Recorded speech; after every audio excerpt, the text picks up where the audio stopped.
Hi everyone, Jacqueline here. So today I want to share with you how I make my insecticidal soap to kill any pests that come on plants that I bring home from the stores or the greenhouses.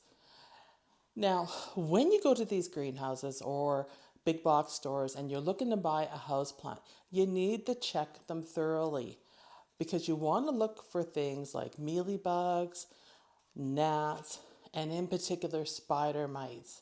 Those are the key ones you're going to see on plants in the stores. So if you see that on a plant, particularly webbing for spider mites or clumps of white fuzz, it looks like cotton balls, you want to avoid that plant first of all and not bring it into your home, especially if you have other plants, because it has the potential to infect all your plants. But I want to show you how I handle my plants when I bring them home and what I do to them.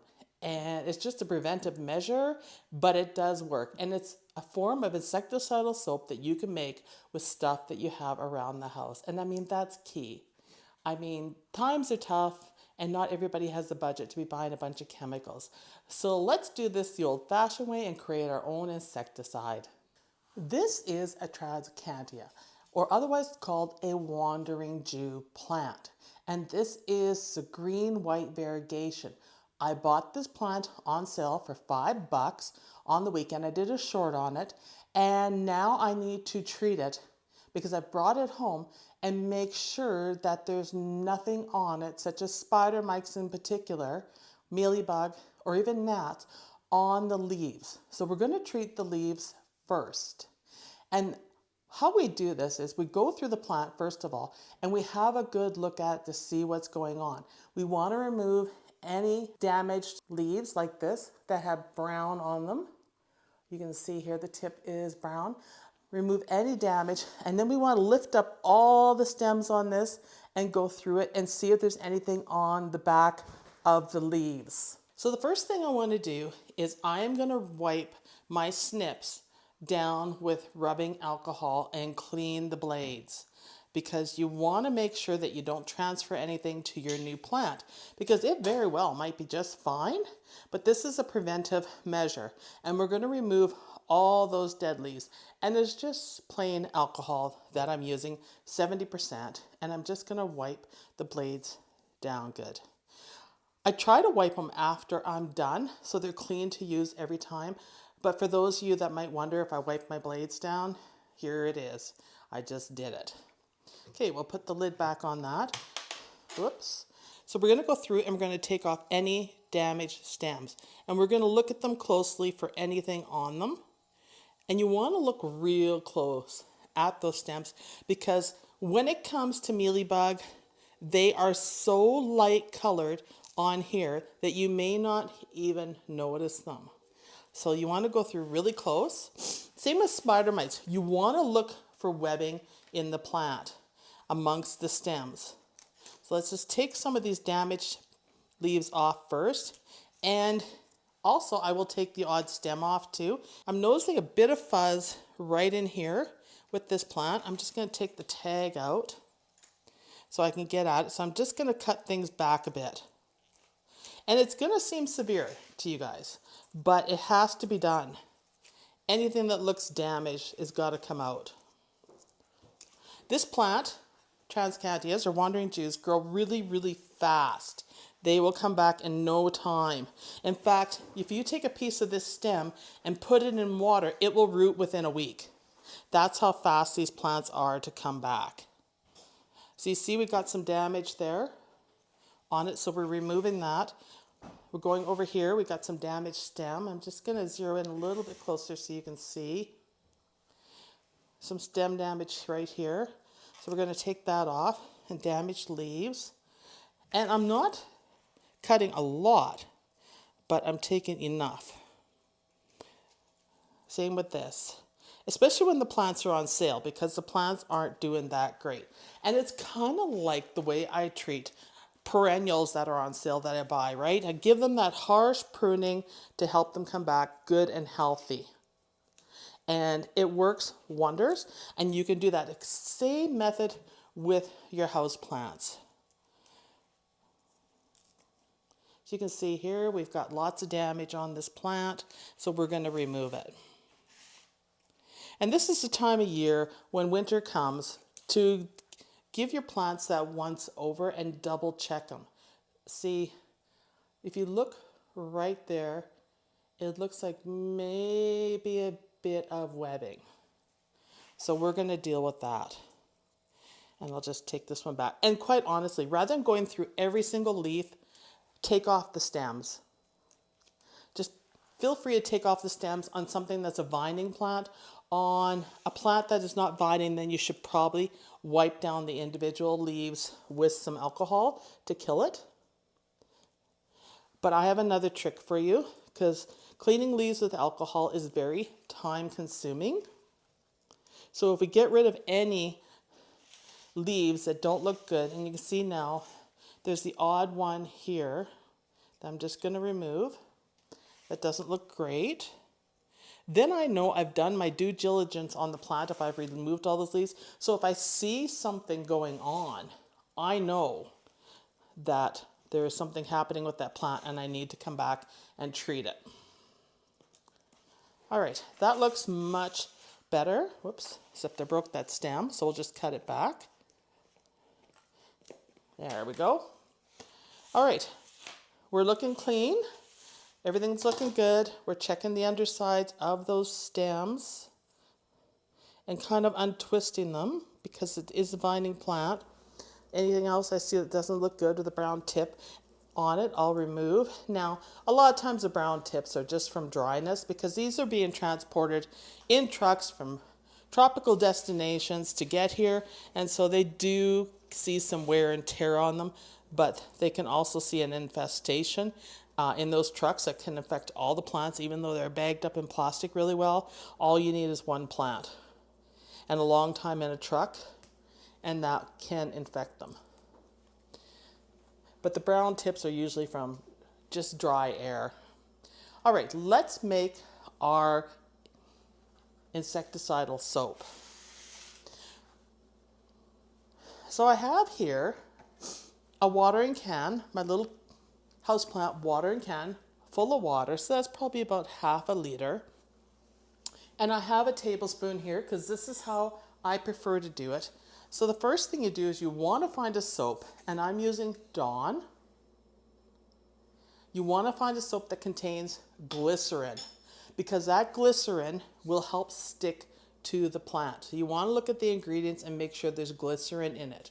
And you want to just make sure that it is dish soap, not dishwasher soap. That is the key. Take the lid off, and I'm going to use a tablespoon of it and put it right into the container. Then you want to come back through and you want to add 1 tablespoon of vegetable oil. The oil will help the soap stick to the leaves of the plant. And the glycerin will help the bugs stick to the plant. So you're just going to put that in there. And I'm just going to give this just a little bit of a swish around. We don't want to shake it up too much because we aren't looking for the suds. We're looking for the mixture of it. And then to make things really simple, and this is why I use this watering can, is to take your spray bottle and fill your spray bottle.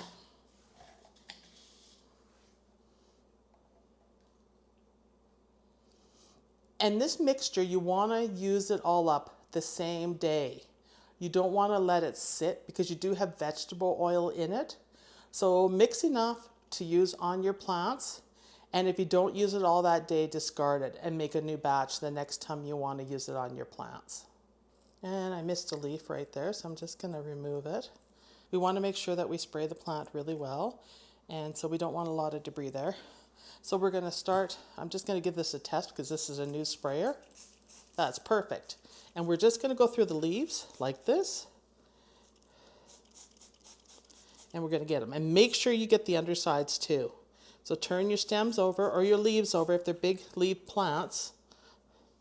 And spray the undersides of those leaves really well.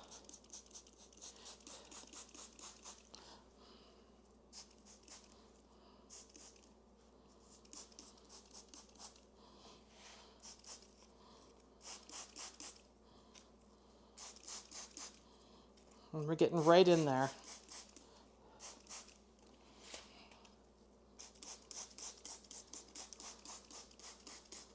And this is a safe mixture that you can use in the house. That's the nice thing about this because it is dish soap and vegetable oil. So it's not going to be harmful to the plant. All right, you can see that is well saturated. So that's how we deal with insects on the leaves and the foliage. That is an easy solution. And I put a container under this. You'll see here I've got a clear container under this because it's going to drip for a bit. You could put a towel or something underneath it. The next thing I want to show you is how do we deal with the soil? I've shared with you how I've used insecticides on it, how I water from the bottom, but I haven't shown you another method that is quite common to use, and that is to use the mosquito larvae killers. And these are really easy to use. I recommend you handle these with gloves though. And what you do is you take one of these and you can see where I've scraped some of it off. You scrape some of it off. There's no set measurement on this. Scrape it off into your watering can, let it dissolve. I add warm water to help dissolve it, and then pour that all over the soil of your plant. And that should kill any gnats or larvae in the plant. And you want to come back and repeat this in probably another 90 days because it's supposed to last 90 days. And it works really, really well to kill those gnats in your plants. And I'm going to use that on my seedlings with a focus on the flower seedlings, not vegetable seedlings, because this is an insecticide. People use these in their rain barrels. They put them in their ponds, pools, bird baths to kill the mosquito larvae, but they work great on gnats and killing the larvae in the soil. And then with the insecticidal soap, you're going to come back again in about 2 weeks' time and do it again. I would say do 3 sessions of it to make sure you've got them all. Cactus plants can be a challenge, especially when they're in bloom. You bring them home from the store, you're in love with all the beautiful colors of the Thanksgiving, Christmas, or Easter cactus plants. They're in bloom and you put them in a spot to enjoy them, and they look so beautiful, not realizing that there is potentially spider mites in these. And it's hard to see because when they come from the store, they look so beautiful. You would never know there is an issue. But there can be in those leaves, because they're so dense and so thick, spider mites lurking. So you want to, once again, when you bring these home, and I've never had this issue with my Thanksgiving, Easter, Christmas cactus plants, but prevention is a good approach to anything rather than trying to deal with an infestation after. I feel for you because you would never expect this to happen with one of these plants. But with, like I said, the foliage is very, very dense. So you want to get in here and have a good look at the plant before you leave the store and make sure there's no webbing on the plant. And really, they are in plastic bags, but I highly recommend that you go into that plastic bag, pull it down, and get in there and have a really good look. And then when you get it home, take your insecticidal soap that we just made and get in there and spray the underside of it. We're not spraying the blooms so much, we're spraying the underside. And you know, when you bring a plant home, even if it's in bud, you still need to treat it. Just try not to soak the blooms so much so that you can still enjoy them. So come from the underside and spray it completely down into that stem. Get into those areas in the center because it's so dense so that you can hit it. Go right inside of that plant and give it a good spray. And then come up and carefully spray all the stems on the plant and just do an upward, downward motion so that you get it. Well, you want to get the tops of those branches too. So we're just going to get in here because I have not done this one.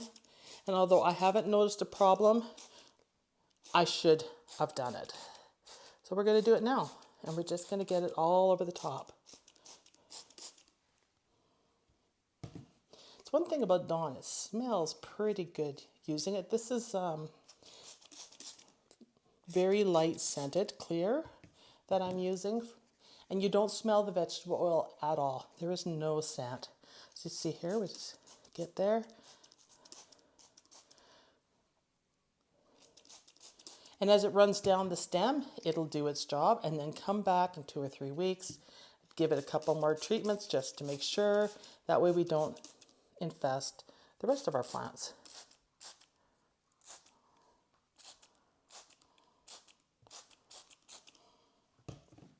And that's it. That's how we treat these plants so that we can enjoy our houseplants without having to worry or deal with problems, which really ruins the season, especially holiday season when you bring plants home. It really does ruin it for a person if you have to deal with an outbreak. So that's it for this video. I hope you enjoyed it, and I'll see you in the next one.